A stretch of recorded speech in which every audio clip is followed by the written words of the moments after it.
করছে আর চিন্তা করছে। তারপর নিজেরা গোপনে প্রকাশ্যে বৈঠক করছে কি করা যায়। তো এরকম একটি সামাজিক চিত্র, রাজনৈতিক চিত্র, অর্থনৈতিক চিত্র, যেখানে দোদুল্যমান, যেখানে নির্বাচন নিয়ে তারেক রহমান সাহেবের বাংলাদেশ আগমন নিয়ে, তারপর পিআর পদ্ধতির নির্বাচন নিয়ে, জামাতের হুমকি, চরমোনাইয়ের যে ঐক্য, বিএনপির যে নির্বাচন সম্পর্কে আশা এবং আকাঙ্ক্ষা, স্বপ্ন, সব মিলিয়ে পুরো দেশ যখন উত্তাল, স্বপ্নের জগতে উত্তাল, ঠিক সেই সময়টাতে এ কেমন আওয়াজ? এই আওয়াজ আসছে দিল্লি থেকে। তারা সেখানে বাংলাদেশ বিরোধী বিশাল সমাবেশ করছে। 3 ঘন্টা 4 ঘন্টা নাকি বসে সেখানে সভা সমিতি সেমিনার করছে বাংলাদেশের বিরুদ্ধে। সেগুলো আবার বাংলাদেশের পত্র পত্রিকা বলতে গেলে সেটা ধারাবাহিক রিপোর্ট করছে, কিন্তু কোনো অবস্থাতে আওয়ামী লীগ বা দিল্লির বিরুদ্ধে কোনো ব্যবস্থা নেওয়া যাচ্ছে না।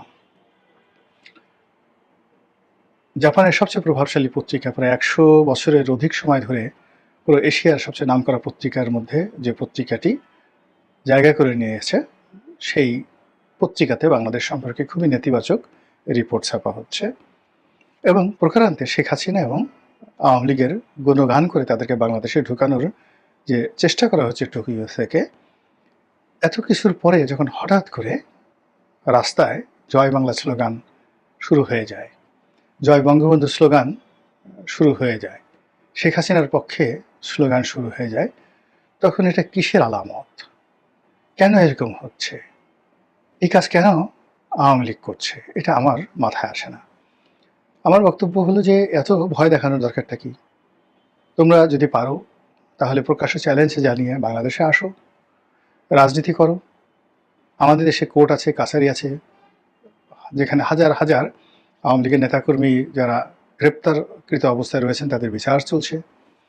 তো তোমাদের যদি সাহস থাকে তাহলে তোমরা বাংলাদেশে এসে কোর্ট কাছারিতে আত্মসমর্পণ করো, দেশের আইন শৃঙ্খলা রক্ষাকারী বাহিনীকে সম্মান জানাও, অথবা তাদেরকে চ্যালেঞ্জ করো। কিন্তু কথা নাই বার্তা নাই, হঠাৎ করে একটা ঝটিকা মিছিল, কথা নাই বার্তা নাই দিল্লি থেকে একটা অডিও ক্লিপ পাঠানো, কথা নাই বার্তা নাই জয়শঙ্করকে দিয়ে বা দিল্লির সাউথ ব্লককে দিয়ে একটা বিবৃতি দেওয়া, এরপর আবার নরেন্দ্র মোদী সেখানে রাশিয়ান প্রেসিডেন্ট, তারপর চীনের প্রেসিডেন্ট তাদের সঙ্গে গিয়ে বৈঠক করে সেই ছবি দিয়ে আবার আওয়ামী লীগের লোকজন নানা রকম ন্যারেটিভ তৈরি করে, ইউটিউবে নানা রকম বক্তব্য দেয়। এইগুলো আসলে আওয়ামী লীগের নিষ্ঠুরতা প্রমাণ করে। তাদের হৃদয়ে কোনো মায়াদয় আছে বলে আমার কাছে মনে হয় না। এর কারণ হলো তারা যাদেরকে ভয় দেখানোর চেষ্টা করছে তাদের প্রতি যদি তাদের ন্যূনতম মায়া থাকতো, দয়া থাকতো, তাহলে তারা এই কাজগুলো করতে পারতো না।